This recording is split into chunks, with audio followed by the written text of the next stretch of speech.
My favourite character? I think it is Bilbo. And it's because of Martin. I mean, it's not anything else. It's the way Martin plays him. You just like him. You're just warm to this quirky little creature, who's breaking all the rules, in a way, and all the boundaries of a hobbit's lifestyle. He's breaking them all, and he succeeds. And it's a lovely story. It's a wonderful character. Well, it's actually a scene I'm in. It's the opening sequence of the third film. It was for many reasons. It's a very poignant moment in Bard's journey throughout the movies, but it was also the first scene I ever shot. I remember being on the film set for the first time in Stone Street, and that was what I was doing. I was running across the rooftops, and I remember it snowed for the first time in something like 40 years in Wellington, and everybody ran outside to look at it as if it was like, somebody was dropping money from heaven, but it was just snow. Being Welsh, I see a lot of it, but not in New Zealand. They're not used to it, so yeah, it's funny. I would advise to watch the first two first, and then watch the third one. It'll make the whole experience even more interesting. This film really being the last one that we're going to see Middle-earth and all of that beautiful Hobbiton and, everywhere else. Do you think that there was any pressure on you to feel like we really need to nail this one?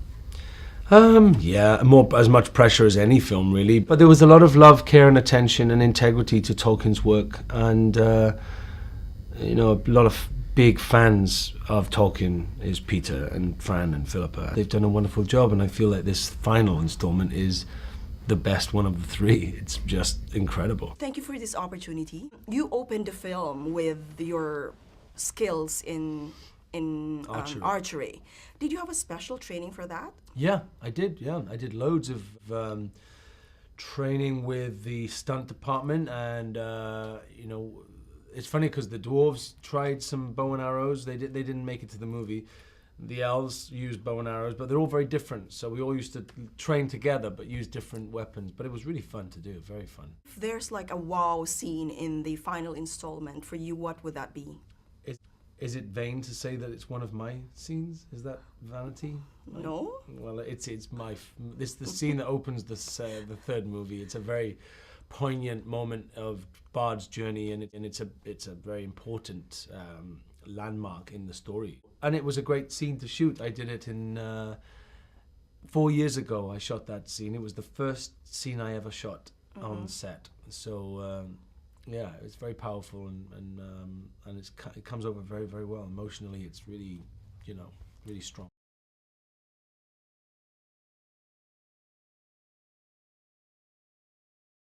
Well, it's fast.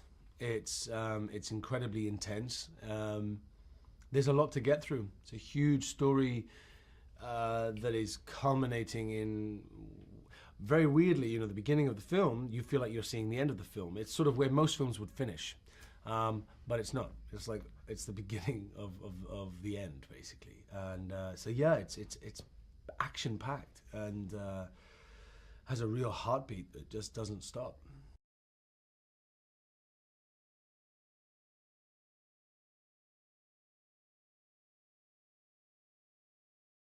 Well, that's all down to Peter. I mean, he really needs to be given the credit for creating that battle and how it looks, and the geography of how it's been laid out. And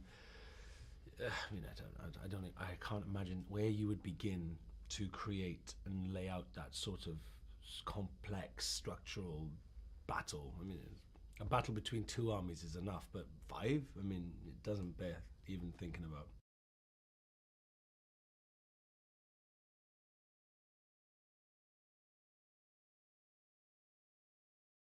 Yeah, and that's what's lovely about it. It's not just a big spectacle of a battle. There's people fighting in this battle in different parts of that area, and you zoom in and you look at those stories. You see Bard fighting with the orcs and with his, with the Lake Towners, and then you jump out and you go down to Bilbo, and then up to Thorin and Dwalin up on the next to Azog, and you're constantly you're focusing in on different storylines. So that 45-minute battle sequence doesn't feel like 45 minutes because you're still following everybody's journey path throughout this fight.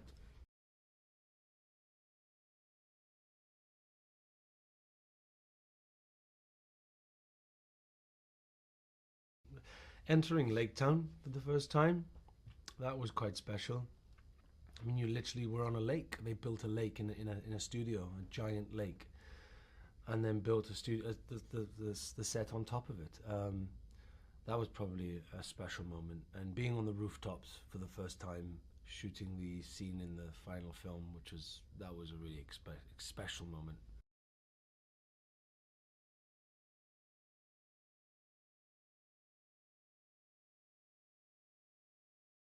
Yeah, there was a lot of flame retardant cream and liquids on my boots and hands and hair so that it wouldn't catch. Yeah, scary stuff. It was scary.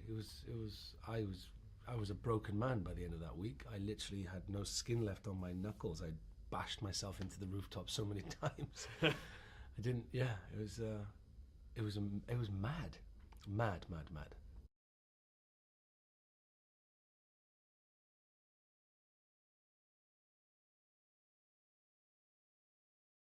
Yeah. But the director's cut will be something else, because there's a lot of stuff that, a lot of sequences on those rooftops which were, I mean, there was a roof that was enormous and I slid all the way down to the bottom of it. And I bet you things like that will be in the director's cut. Yeah, it'll be very fun. In the Battle of Five Armies, you seem to be the right person in the right place at the right time. Would you agree? He probably wouldn't agree. Bard's not really wanting to be involved in any of it, to be honest. I don't think he's a man who wants to be a leader or a hero or be in a battle. But he finds himself in a precarious position of responsibility and protecting his children and his secondary, the people of Lake Town, who have nothing. So, yeah, he becomes the man. But I don't think, which is what's likable about him, you know. He's a very just human being. He's not somebody who is looking for the accolade of the hero or the dragon slayer. He doesn't. He did it for his children, and that makes him a very good person. In the book, the character Bard isn't described in depth quite as well as the other characters. In the film, however, your character seems to take the spotlight by the hand. How did you prepare for this so important role? Well, there was lots of discussions with the writers and Peter, and developing the character, and as we moved through the second film and then into the third film, it was very clear that the role he was playing was very important. I agree. I mean, I think that he does such a huge thing, in the film. And then he's even though in the book they don't talk about him so much, he is there and he is in that battle of the Five Armies and he is the leader of the human army. So in a way, you just feel like we owe it to Bard to give him that journey and allow him that space to breathe and to see his involvement with Thranduil and Gandalf and Thorin. He connected with all these people singularly and as a collective. So. It's a very interesting journey, very interesting. And he's the human. He's like, he's the most just person in the film, but he's a human, and they're usually the greediest, right? The character you play has a lot in common with Aragorn from The Lord of the Ring, and they both reclaim their lost kingdoms. They make use of a legendary weapon, and are both driven by a great sense of justice. But what do you think distinguishes your character from Aragorn one? Well, he's working class for a start. He's got nothing. He doesn't have any entitlement or any. He's a widowed father of three. So that distinguishes him very differently. But I mean, I get the just and fighting for the right things. But they come from very different places. What kind of training and exercise did you have to go through in order to prepare for this role? I mean, battle scenes. Yeah, I had to do lots of archery training and sword fighting and combat training, and also the gym, keeping up the stamina to be able to fight like those sequences took. It took a lot of training, really a lot of effort, and keeping that stamina up because, Peter likes takes. He likes to have a lot of coverage, so, you do many, many takes of the same thing. Okay. Just last question. Now that we reached the end of the saga, and I don't mean to seem nostalgic, but how much do you think you will miss playing your role? Well, I've already missed playing the role. It's been a year and a half since the last time I was in that costume, and I already feel like I miss not just Bard, but Middle Earth and New Zealand and Peter and the cast. You know, it was an all-encompassing job, you know, and it was a wonderful experience. Well, thank you for talking to me about The Hobbit, the final one, our final journey to Middle Earth. What was it like filming for you? It was so action-packed all the way from the start. Yeah, it really was.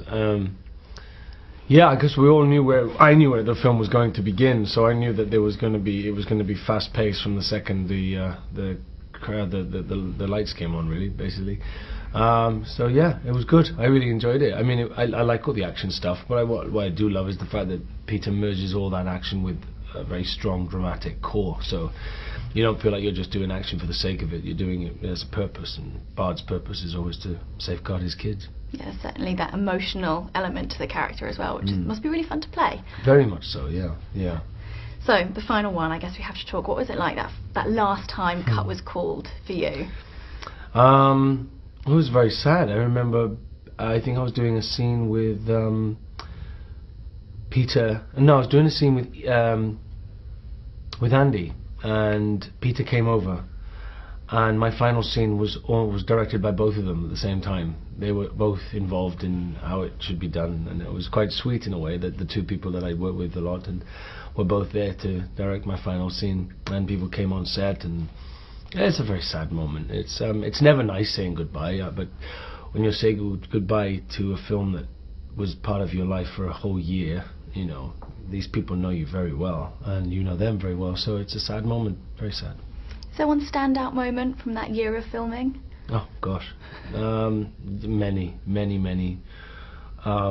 Most of my fond memories are of people that I worked with, you know, and the experiences of being in these incredible places and sharing it with such nice people. I think that's what I remember, and that's what I've taken away from it. And yeah, I gained a lot of good friends from it too. That's important. Well, I was going to say, I actually got really emotional when I saw you all stand up on the stage on Monday night. Was that quite a special moment? Because I guess it must have been a while since you've all been together. Yeah. Often, I mean, I've seen the guys, or some of them, I've seen them a few times this year because we've done a few events throughout the world. But yeah, when we're all together, you forget how big a group of people we are, you know, and we're still missing guys, you know. Even Monday night there wasn't everybody, so yeah, it might, that experience and dynamic might never happen again, you know. It's an unusual film for that, you know. There's this huge ensemble of cast, so yeah. Did you get the chance to celebrate? I know you guys have all been very, very busy. Yeah, we had a party after the show. Yeah, we went to a beautiful restaurant, and it was more about catching up and chatting, really. I mean, there's a lot of events that you have to go through during this process, so you can't really get hammered every night. I think those elves have been caning it a bit. Oh, have they? Typical elves. That's all right, because they look so beautiful. Actually, that's not something I was going to say. If you weren't a human, what would you be in the Middle-earth world? Would you be a hobbit? Definitely. How come? I just like the idea of 4 breakfasts. Is that it? 4 breakfasts and a larder always full of nice food. It's a simple life, isn't it? Simple life. Opening a big round front door and looking out over the undulating green hills and seeing, you know... It could be Wales. Yes, it could be Wales, but it's not. It's the Shire. A very different place. And just finally, I was just wondering, obviously Andy Serkis told us that he is the voice in the Star Wars trailer. Did he spill the beans to any of you guys beforehand, or was everyone in the dark? He didn't say to me that he was the voice, but I knew that he was part of it, and he is, you know... Are you excited for the film? I am.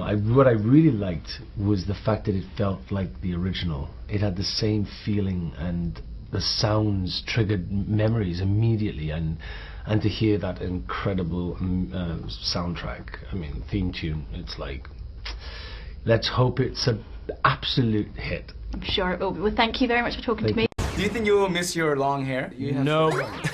No? Why not? No.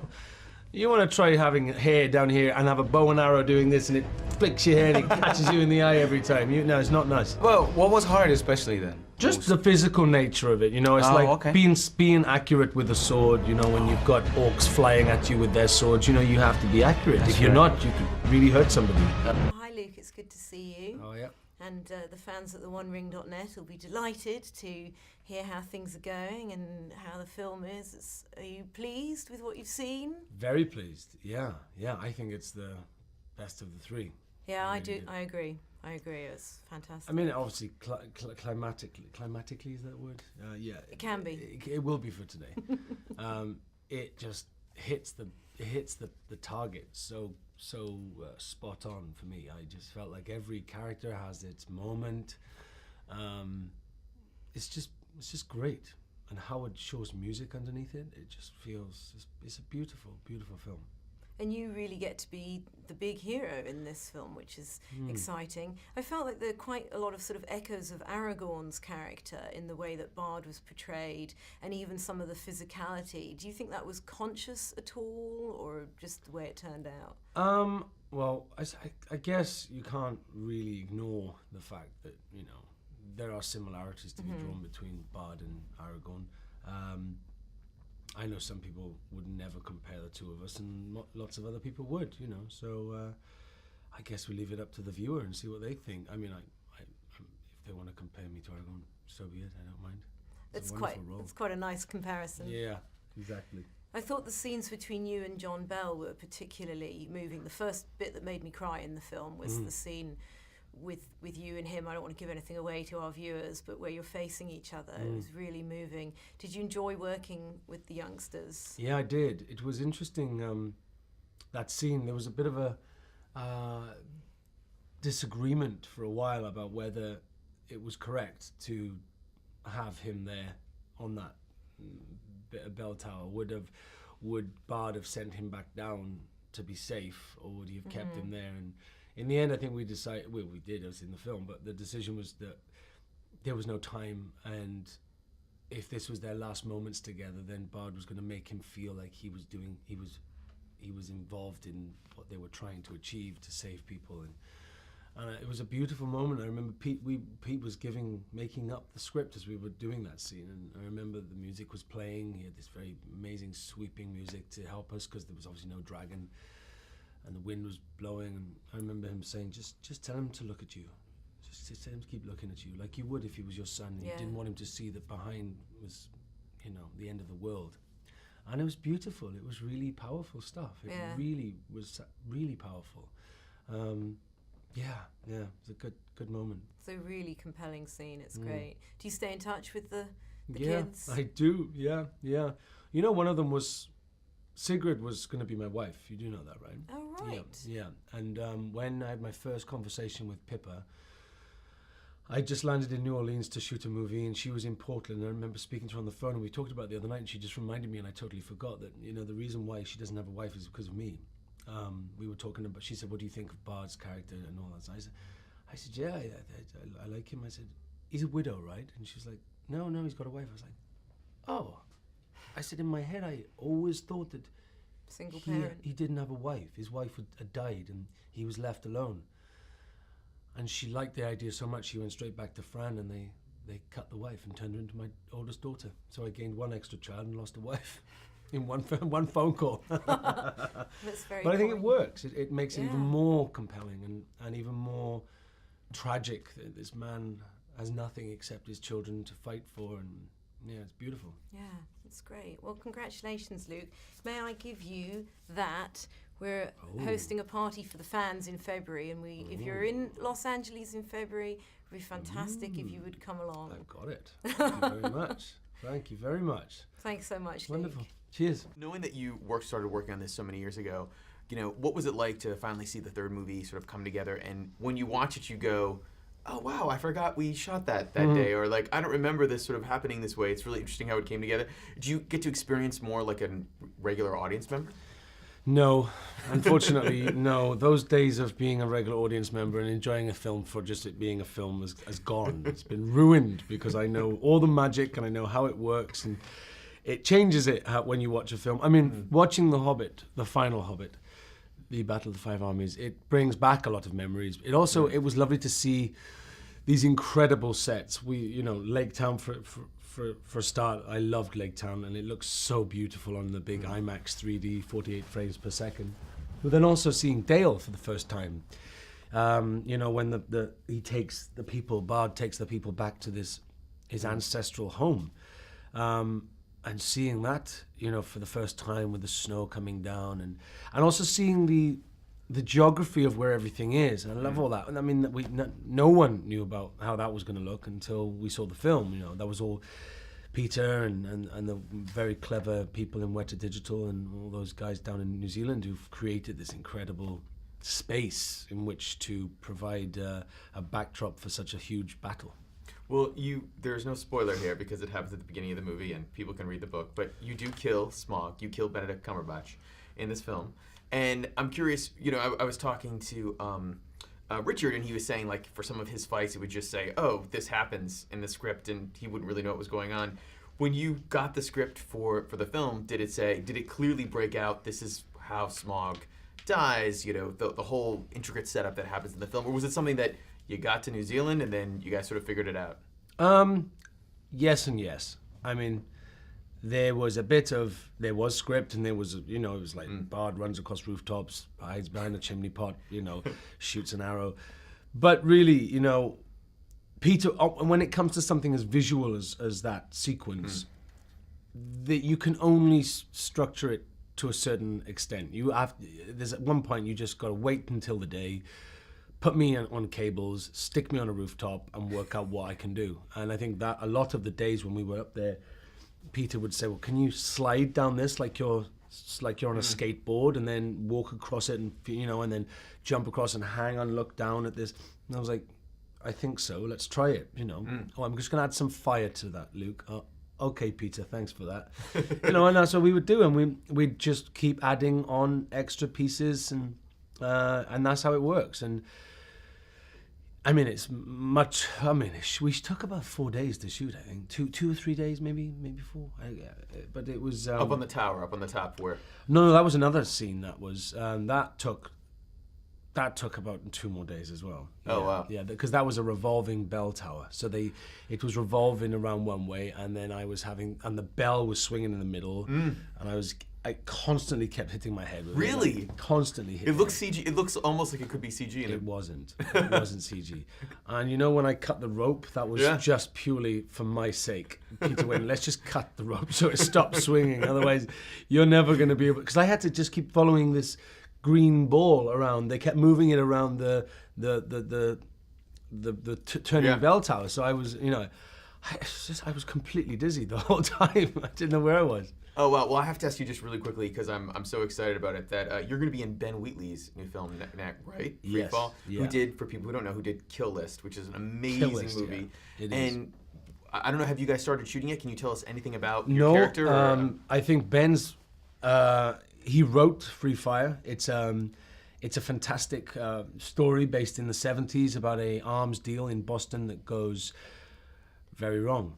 And it's old school. It's old school classic shootout. And yeah, he's a genius. But he's probably busy in post-production on High Rise, which is the film we shot this year. Wow. Which is the J.G. Ballard novel, High Rise, which I'm in with Hiddleston and Irons and Miller. I think he's innovative. I think he thinks ahead. I think he likes to develop new ideas, and I think he likes to test new technology. He's a forward thinker. He doesn't rest on his laurels. I mean, when he took up the Lord of the Rings and decided to make that, I think a lot of people probably thought he was crazy. I mean, they were like, how on earth can he attempt something like that? And they created technology to make that film. You know, there was special digital algorithms were made, and you know, these very clever people down in New Zealand surprised the world with what they accomplished. And I think Peter has done that with this film. He pushes the boundaries, you know, and nothing scares him, and which is an impressive thing, you know, because films are scary, especially a film of this size could be daunting to anybody. But he did it, and he's still doing it, and he'll keep on doing it. I read a very interesting comment that you made about working with Peter Jackson, in terms of that you would do a scene or you would rehearse a scene, and then he could come and open up your imagination to do it so many different ways. How did he do that exactly? Just having a conversation with him. I mean, he just come up, and Peter often reenacts the scene. he often plays me. So we'd come on set and he would physically reenact what I was doing, and he'd change his voice would change, and he'd I don't know, obviously in his head this was him being me. And I've seen him do it with other characters as well. Like I've seen him do Bilbo, and I've seen him do Thorin and Gandalf, and he reenacts. And I think as he does that next to me, as we were talking, he'd be doing the movements, and then he'd go, oh, try this, and that's how it would work. It's a very organic, sort of relaxed, but he sort of puts himself in your position and thinks how you would think, and then that's sometimes how these little gems of advice and come out. It seems it wasn't so much making a film. It sounds, reading about it, that the whole experience is almost like a commune, like a communal support group, really. Yeah, it was. I mean, it sort of lent itself very well to that because we were all so far away from home, so we felt very much like everybody's common denominator was the film. And so I think most people felt most safe and comfortable and protected when we were in Stone Street, because we all had our trailers and we all knew each other, and so that's where, and we spent a lot of time there, and that's how it was. I remember, like, if we went over, which we often did, there was a lot of overtime nights where we were there, and they'd bring pizza and we'd all sit on the steps of the studio and we'd have fish and chips, and it'd be like just to say thank you for staying a little later, and we'd all sit there, no one would rush off and go. We'd all just sit and have a slice of pizza together, and that sort of stuff. You just, films they're not like that. No. So and I'll miss that a lot. I must say, when the film ended and the journey for me as a total fan was over, I felt a real sadness that it was over, because that sense of community, I think, comes across. I think if the actors didn't gel and the whole crew didn't gel as well, you wouldn't have that feeling of the film. I agree. I totally agree, and I think that comes down to the casting, and I think it comes down to they are very good judges of character, Peter, Fran, and Phil, and they suss you out before you get the role. They want to know who you are and how you are with people and how you interact and what's your reputation like, off the set and on, because they know it's going to take you. You're going to be in that country doing that job for a year, so you have to be a certain sort of person to cope with that. And I think they somehow worked out the personalities, and everybody worked. It's an interesting thing. I would imagine, I heard a slightly disturbing story about Andy Serkis and a hot tub full of dwarves. Oh yeah, that was hilarious. That was in Queenstown. I sadly missed that night, but I've seen the pictures. I would say the dwarves were the wildest, were they? Because there's a lot of crazy Celts in there. The crazy Celts and a couple of crazy Kiwis in there too. Let's not forget. Yeah, they were a fun bunch, I have to say. We had a real good time. I had a birthday. My 33rd birthday, was it? Yeah, maybe 33. And everybody turned up, and we had the most incredible party in Wellington. It was really, really fun. Was really that the fun. one where Andy Serkis woke up on the beach and you didn't know how he got there? I don't know. Okay, name, rank, and serial number, I think. I remember that night, though, walking home in the morning, because I'd stayed at Aidan Turner's house, and the sun was shining. We all lived on the same street, and I was walking and the sun was shining, and Peter and Fran went by in their car and just waved at me, and I was like, yeah, good morning. Did you have to go to work that day? No, it was a Saturday. That's okay. Listen, it's been absolutely lovely talking to you. Thank you very much. It was a privilege to play that character. I mean, there isn't any other humans, really, principal characters that are human, so I felt a huge responsibility to play him to a certain... You want him to be relatable, but you want people to understand, his plight and why he does what he does and who he's fighting for and how he becomes this unlikely hero. I mean, I don't think he thinks he's a hero, he just is, I think some of your scenes are going to become defining moments in the future when people look back and go, that was a cool scene. Do you have a particular favourite that you were in? Yeah, I mean, it's the opening sequence of the third movie. I mean, it's his moment. It's the big, huge pinnacle moment for him. And I remember shooting it. It was the first thing I shot in New Zealand 4 years ago. And that was the first thing? Yeah, the first scene I ever shot. Can you imagine? Wow. Yeah, yeah. And it was amazing. It was hard, intense 4 days of running across rooftops, but yeah, it's turned out very well. I'm very happy with it. He's very specific. And I remember him saying, so do all that and going across the bridge and hang on the chimney, and when you look down, don't blink. And I looked to the stunt guy next to me, I said, did he just say don't blink? He was like, yeah. I was like, wow, that's how specific he can be. And it makes you giggle for a moment, and he's just like, well, if he doesn't want me to blink, then I'm not going to blink. I have my ancestor's sword, Girion's sword, you know, I played him in the second film as well, which is quite a nice thing, but I have his sword, which they gave me. They had where to make a real version of the sword, so it's in my London home and it's on my wall. Well, without spoiling the film, he does something like almost superhuman, you know? He's put in a position where he has to protect his kids and in the bigger picture, sort of save the people of Lake Town, and nobody else seems to want to do it, so he does. And yeah, it changes the course of Middle-earth history, really, what he accomplishes. And then he's involved quite heavily in the Battle of the Five Armies. I mean, mainly to try and stop it at the beginning, but he fails, sadly, and is then involved in the whole epic finale. I was very impressed. I mean, I was expecting something special. I knew that because I knew he wanted to try and match, if not surpass, the battle in Helm's Deep. And I think he's done that. The character that you play is a man of conviction and character, and he is a family man. So take us through that character and getting into his skin. We sort of wanted to make sure that anything he does or the decisions he makes throughout the two films were always laced with the intention to protect his children.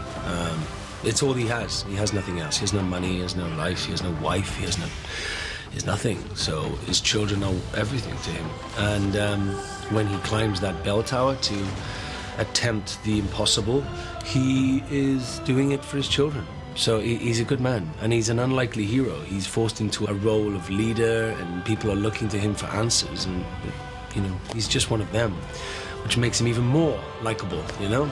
Presumably finished filming quite a while ago. How long ago was it?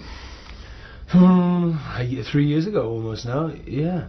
Yeah. So when was the first time you saw the completed product? The day before the premiere, which was 3 days ago. Really? So Yeah. you hadn't been brought back in to do any kind of voices? Oh yeah, I've done a bit of ADR and stuff like that, but you don't really get to see the film. They only show you they show you as little as possible, you know. I think Pete's a perfectionist. He doesn't want anybody to see it until, you know, he's completely rendered and finished, and, you know, everything's been added and all of that stuff. So what was your take on it then? Oh, I thought it was amazing. I really did. Yeah. It was a very impressive finale to, like, such a huge storyline, but I love it. I think it's great. Well, the word epic is used on it, which I think is deservedly so, because it's used a lot on things, but it's basically... Oh no, this one really is. A battle from the start to the finish. Yeah. It's like one of those keep fit videos that you see in the last 20 minutes when all the stories come together. It's like a calm down, Exactly, a warm down. yeah. Yeah, I mean, you know, it's often, you know, if there's a trilogy, you'd have a bit of a recap at the beginning of the film, right, to bring you up to speed, and this one doesn't Straight in. It's like, if you didn't see the last one, tough. We've got something to tell you. This is the story. We've got 2 hours, 6 minutes, and we have to start now. And it does. It just completely kicks off at full pelt. What's the mechanics of it? Because it's so well done, you can't necessarily tell if it's CG in a studio or you're actually on set. Yeah. What was it for you? Was it mainly out and about, or was it mainly in the studio? Well, a lot of my stuff was on Lake Town set, so that was a huge set that they built in the King Kong stage, which is the biggest sound stage in the southern hemisphere. Yeah. And they flooded it, and then they built this stilted town. It's incredible. It was absolutely huge. It was the biggest structure they'd built ever. Really? For anything, yeah. That must help you as an actor to try to get the vibe. I mean, yeah, it even smelt. Like, you know, we had rotting fish and rats and cats and birds and sheep and goats and pigs and oh my god, it was incredible.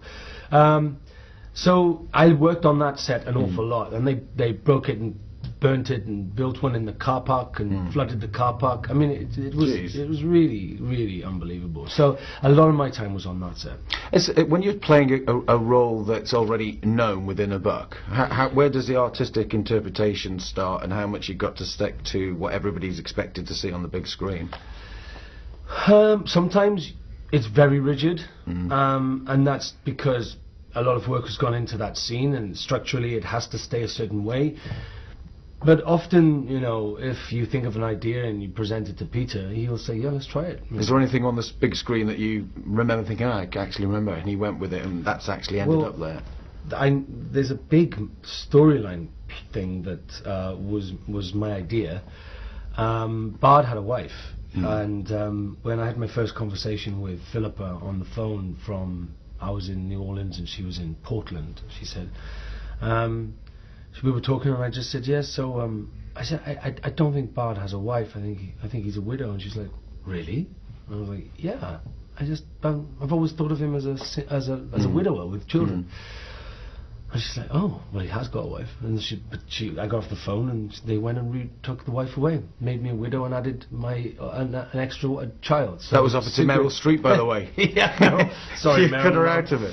You'd have loved that role. But that was a great thing for you, though, when you're watching it, because in and amongst all the battles and everything else is running around, there's a few punctuation marks where you get back to your children, and there's a reason why you're going through it. Completely. So obviously it was quite important to Peter as well to have that. It's all about the family, you know. Everything he's doing in the film is about protecting his kids, and then the bigger picture is protecting his people. But, you know, his main objective is to safeguard them. I mean, that's all he has to do, really. Do you get to hang out with any of the actors? Because obviously everybody's together on screen, but it can't possibly be all these big actors all hanging around playing cards in a green room waiting for 2 days to do the next scene. Sometimes. Really? I mean, sometimes, yeah. I mean, often we'd be up a mountain or in a forest, or, you know, and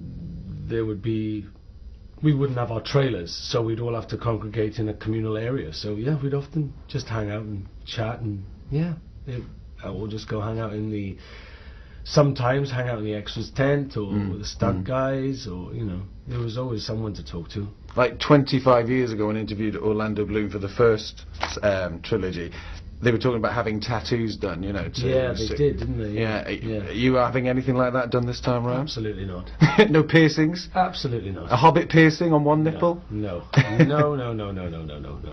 What about the exercise regime on this? You must have had to keep pretty fit, because it is a battle. Yeah, and we all had different sorts of training, you know, because the guys playing the dwarves they had to walk a certain way, and they also had to deal with fat suits and giant feet, and they had prosthetic hands in their sleeves and you know, so everybody had a different sort of training, and mine was just the gym, really. I mean, I just had to keep my strength up, stamina, because a lot of the physical stuff, you know, Peter loves to do coverage, so there'd be... What does that mean? Coverage is like take after take after take. Okay, it's a polite way. He's famous. I mean, even his Wikipedia page mentions that his most famous line is "once more for luck," but he should say 6 times more for luck, because that's more accurate, you know, because it's never the last time. It must be reassuring for you as an actor, though, that it's in the hands of somebody that's already delivered 3 amazing films when you start the next 3. Well, yeah, I mean, I didn't see the script before I took the job. The script was given to me the second I got off the plane in New Zealand. They wouldn't even leave the country. Really? Even online, yeah. For what reason? Just because it would have been security, protection of their work. It's a good job you can learn your lines quick then. Well, and also Philippa Boyens is a good saleswoman. You know, she sold it to me over the phone. Yeah, with a blank script. Yeah. And what about injuries? Did you come across any injuries? Yeah, I mean, the first week was probably the one that hurt the most, because I was on the rooftops. That rooftop scene was the first scene I ever shot in the whole thing. When you're stuck in the 4 years ago. Which one? When you're stuck in the jail and you're getting... Oh, no, like, yeah, but after that, you know, when I'm running over the rooftops and all that, well, that was my first thing I did. It was the first thing I shot, and... I mean, I was just covered. All my knuckles, all my hands were just shredded. I had no skin left on the tops, because I was jumping over onto a rooftop and sliding down, and I had to hold onto this bow, and I was covered in blood. It was disgusting. And you didn't say anything, just got on with it? No, I just cried inside. I couldn't let Peter see that he cracked me on my first day. So it worked as well. I It's a just big went scene. home and wept and kept my hands in warm water. So first of all, which Hobbit cast member was the easiest to wind up?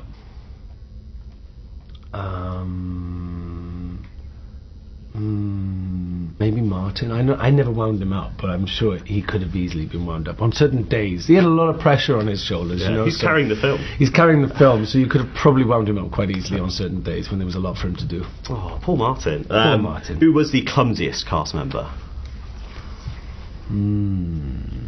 Oh, Orlando, without doubt.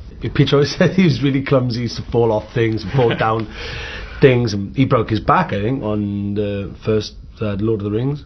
Yeah, it's quite ironic considering his character is like the most graceful character probably in movie history. Yeah. He can be very graceful as also, but he can. When the camera's on. When the camera's on, yeah. Tell the best jokes. Jimmy Nesbitt. Yeah. Come on. Who was the most fun on the press tours? Ed Sheeran. Ed Sheeran. Yeah, I've been hearing that. Me and Ed. Yeah. He's was great. that Berlin last year? Berlin, Los Angeles, and ever since, yeah, he's become a very good friend. He's really fun. Who forgot their lines the most? Well, probably me, actually. Only when I was on set with Ian. Ian just has a face that makes me smile. Obviously, I'm sure you're going to miss the whole cast, but is there a particular cast member that maybe you had a lot of scenes with that you're going to miss kind of working with the most? Yeah, Ian, probably. I mean, I didn't have many. There I had about 3 scenes with Ian. There's a few more that probably will be in the director's cut. It's a very interesting journey. I mean, from a lowly bargeman to the leader of the human army. I mean, it's quite a track, and he takes it. I mean, and he doesn't take it because he thinks he's the man. He thinks he's the. It's not important to him. It's just all eyes are on him at that moment, and they want answers, and they need somebody to lead them, and he doesn't know where he's going to lead them, but he just takes the role and deals with it. But the main objective in his life is to protect his kids, and I guess that's what he does, and he does it very successfully. Most young kids who know The Hobbit are very overwhelmed when they meet me, and I think after this movie it's going to be very, very cool. I'm going to be a very cool cousin and uncle. It was such a big moment for me, and I literally didn't sink in till I think I got off the plane in New Zealand, and I was like, oh yeah, I'm actually playing Bard the Bowman, you know. And it definitely has helped my career without a doubt, and I learnt an awful lot, and I got to work with an amazing director who was on my bucket list. So I just wish that I could relive that year. It feels like it went so fast. It's such a shame. I wish I'd thought about it a bit more. I did think about it. I loved every minute of it, but it just went. It's gone, and I can't get it back. Damn it.